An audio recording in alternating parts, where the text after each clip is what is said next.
Bonjour Martial. Bonjour ami. Bon, je te reçois aujourd'hui pour une interview. Ouais. Tu vas fêter tes 1 an de scène. Donc tu vas nous raconter un peu le parcours de ton année. Donc déjà, est-ce que tu peux te présenter brièvement? Ouais, brièvement, eh bien, moi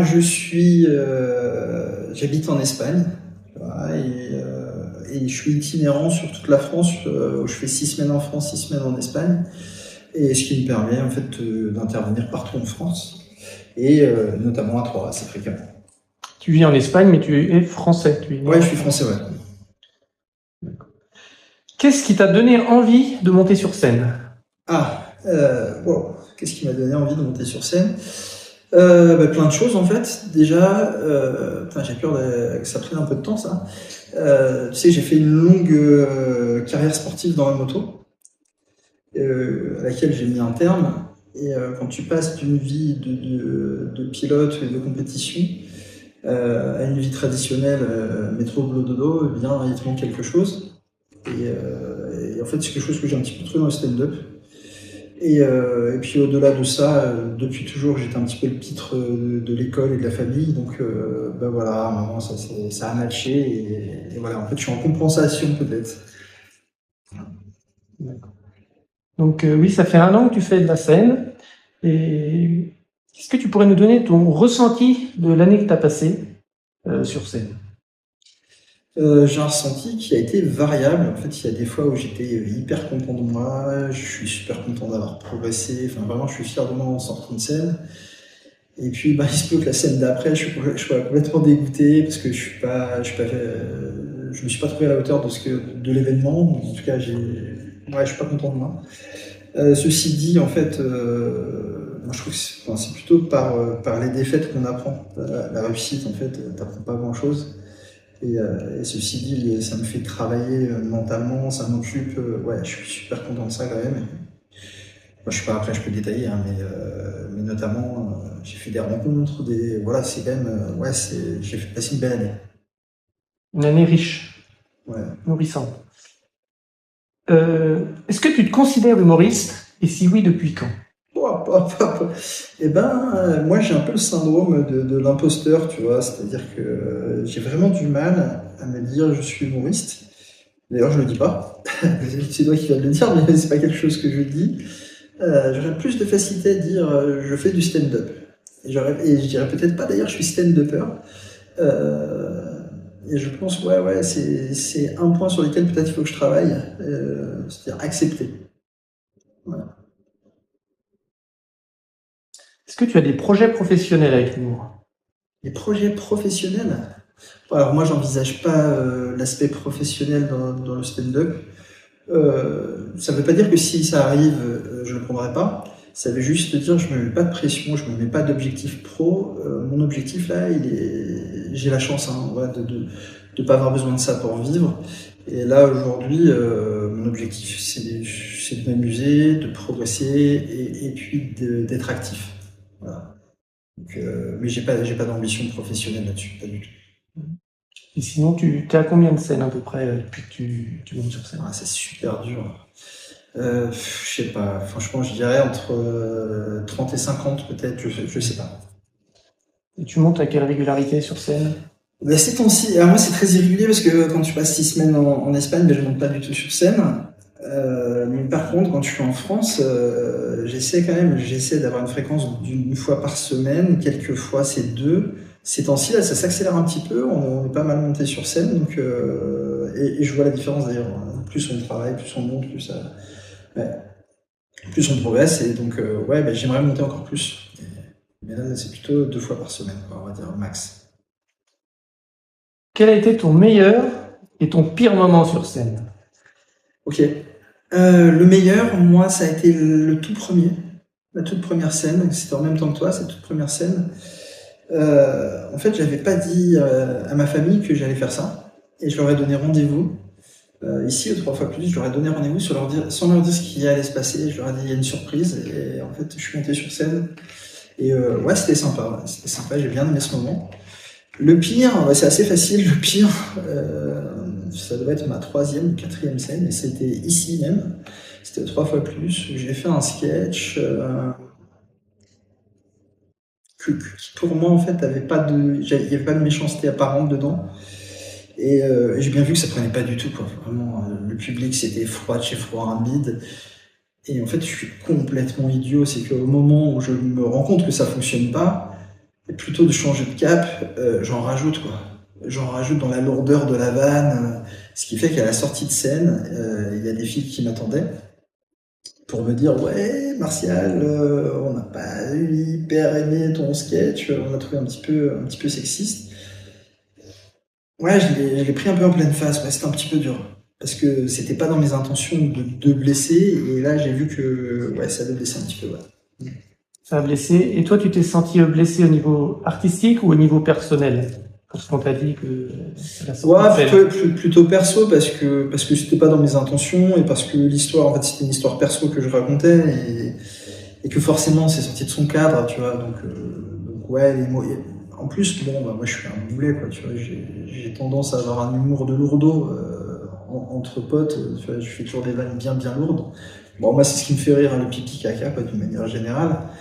En revanche, quand t'es sur scène, ben, il faut quand même que tu fasses attention. Et puis, ouais, je le vois de toute façon dans l'évolution de mon écriture aujourd'hui, c'est peut-être un peu moins lourd, j'essaie d'être un peu plus subtil.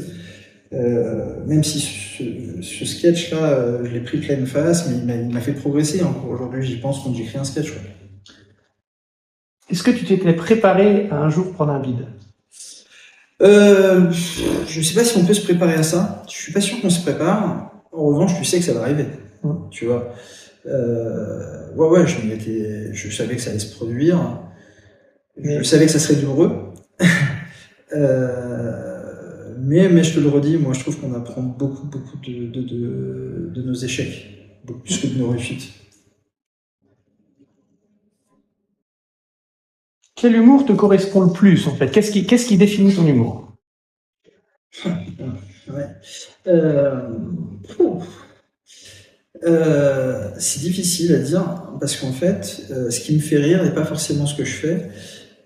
Et puis ça dépend des cadres. Tu vois, par exemple, moi j'aime l'humour sale et méchant. Tu vois, l'humour noir, les trucs sur les handicapés, la pédophilie, ça me fait rire, mais vraiment. Et c'est quelque chose que j'évite un petit peu sur scène parce que tu vois, c'est pas parce que tu ris d'un truc des handicapés en fait que tu prends pas en compte la dureté de la vie pour eux ou que tu leur souhaites ce qui leur arrive, bien entendu. Et quelquefois, il y a quand même des gens qui ont du mal à faire cette différence. Et je pense notamment à la pédophilie, quoi. Il n'y a rien de plus horrible et de plus abject, et pour autant, ça me fait rire. Et je trouve que c'est un peu contrasté quand même. En revanche, ouais, mon humour, moi, c'est plutôt un peu centré, je pense, sur sexuel. C'est plutôt un peu pipi caca, un humour de rugbyman, quoi. Tu vois, c'est un peu ça. Même si ça tente à évoluer en vrai, hein, ça tente à évoluer. Et d'ailleurs, ouais, je complète un tout petit peu. Ça fait partie des pistes que j'aimerais avoir, c'est que, je ne sais pas si tu l'as déjà remarqué, mais très souvent dans mes sketchs, je mets des citations. C'est-à-dire que j'ai un humour plutôt lourdeau, et en fait, j'aime bien que ça termine par une morale de l'histoire, par une citation. Et d'ailleurs, c'est Roman Frécinet, je trouve, qui fait ça très très bien.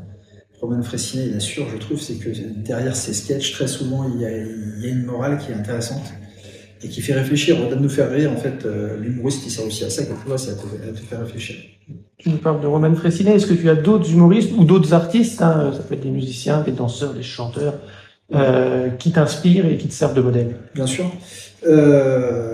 Alors, moi, j'aime pas trop les humoristes à la base.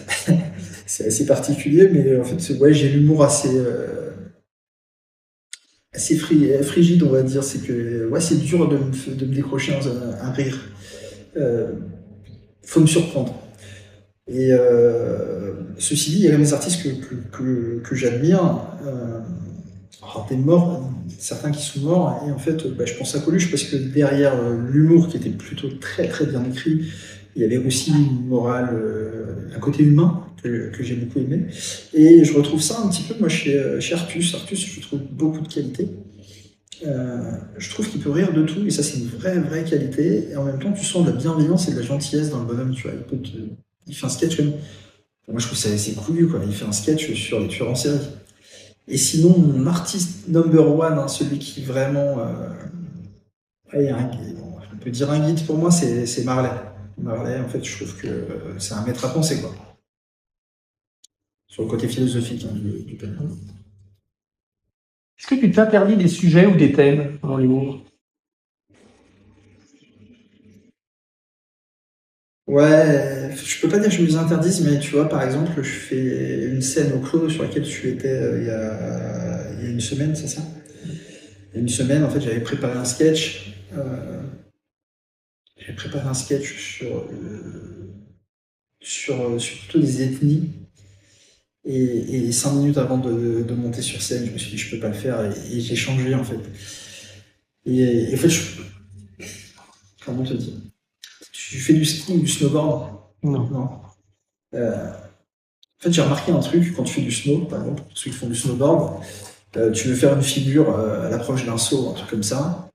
Si jamais tu doutes à ce moment-là, tu te casses la gueule, tu te rétames. Et au moment où tu prends ton saut, il faut y aller franchement, honnêtement. Et ben, j'ai l'impression que l'humour, c'est un peu la même. C'est-à-dire que au clos, la semaine dernière, je sens en fait que je suis pas en confiance complète sur le sketch, que ça nécessite peut-être de le retravailler, tu vois. Et je me suis dit, ouais, tu vas te vautrer. Et c'est ce qui fait que j'en ai pris un autre. Mais quelques minutes avant de monter sur scène, hein, d'ailleurs c'est un peu con, ouais, mais tout le monde nous dit qu'il faut pas faire ça, c'est ce que j'ai fait. Mais tu vas passer une bonne scène. Ouais, ça s'est plutôt bien passé, on va dire. C'était pas exceptionnel, mais non, ça. Ce que tu as fait comme sketch, tu l'assumais complètement, Ouais. comparé à ce que tu voulais proposer. Ouais, celui-là, en fait, ce qui m'embête tout le temps, et d'ailleurs, je pense que peut-être il va falloir que j'arrête ça, c'est souvent je fais lire mes textes à des gens, et il y en a qui vont dire, waouh, génial, tu vois, parce que je vois un ressenti. Et puis, en fait, vu que c'est un texte, qu'il n'y a pas les intonations, il n'y a pas tout ça, donc les gens qui me connaissent savent à peu près dans quel axe je vais aller. Et puis, il y a des gens qui me connaissent un petit peu moins, à qui je le fais lire, parce que je trouve qu'ils sont légitimes, parce qu'ils savent bien écrire ceci ou cela. C'est des gens qui me disent, ouais, je sais pas, tu vois. Et le fait qu'ils me disent, je sais pas, tu peux être sûr que je vais douter, et que c'est compliqué, et en fait, je vais devoir faire mon sketch pour chaque personne qui l'a lu, et en fait, il faut que je le fasse pour moi, je crois. Enfin, vraiment, c'est un truc qu'il faut que j'arrête là-dessus, quoi. Tu penses qu'on peut rire de tout, toi? Oui, donc, clairement. On peut rire de l'humour? Ouais. L'humour est-il un sujet sérieux? Carrément.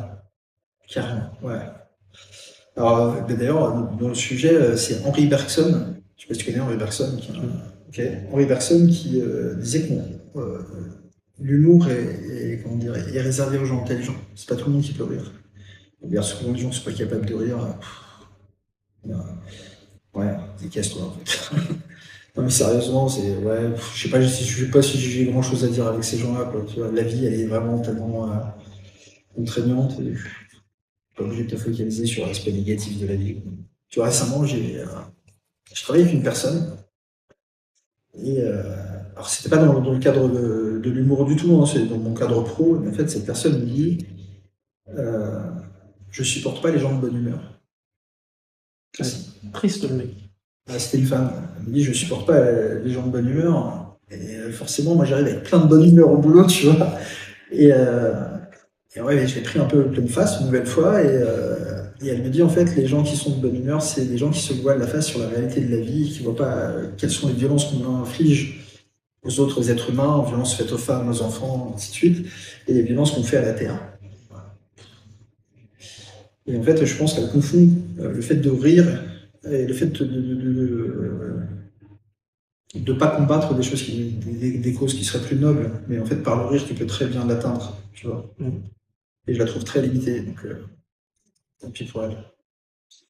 Comment tu fais pour écrire un sketch? Tu as des sources d'inspiration, des moments d'écriture? Est-ce que tu te fais des séances d'écriture?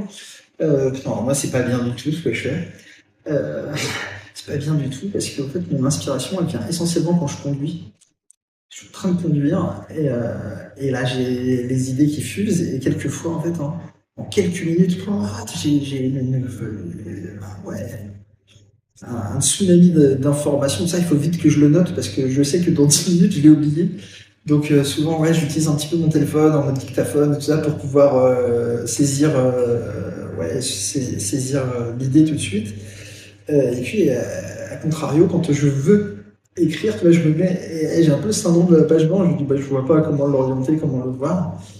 J'ai remarqué aussi que dans les moments où je vais un peu plus mal, c'est là où j'écris le mieux, où j'écris le plus. Voilà. Il y a des moments où tu ouais, t'as un petit coup de mou, ben là j'écris vraiment, ça vient bien plus spontanément. L'inspiration vient je veux dire, du mal-être, enfin, Je sais pas ce qui fait ça, je sais pas, mais en tout cas c'est dans ces moments-là, je trouve que c'est plus facile à écrire. Bon, alors pourtant, moi c'est pas souvent, hein. Je suis vraiment le mec le plus heureux du monde, quoi, d'une manière générale. Mais bon, forcément, hein, t'as des fluctuations et c'est dans les moments où je vais le plus mal, ou le moins bien peut-être, que je suis le plus prolifique. Tu n'as pas le syndrome du clown triste, quand même. Non. Non. Non, mais pas ça. Une fois, tu disais, sortie de scène, des femmes sont venues te voir pour te dire que ton sketch ne leur avait pas plu, elles s'étaient senties un peu blessées par rapport à la gente féminine. Est-ce que c'est des vannes que t'as pas assumées ou que t'as regretté avoir fait cette fois-là? Ou d'autres fois, hein. Je l'ai pas assumé ou que j'ai regretté l'avoir fait.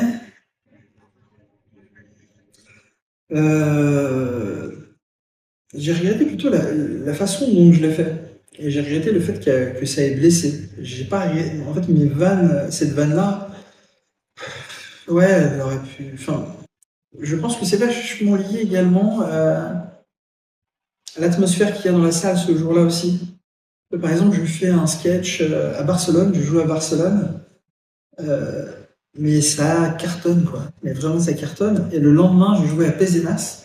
J'ai joué exactement le même sketch. Alors peut-être que moi, j'étais différent. Je joue exactement le même sketch et je sens que je fais un beat complet, quoi, tu vois.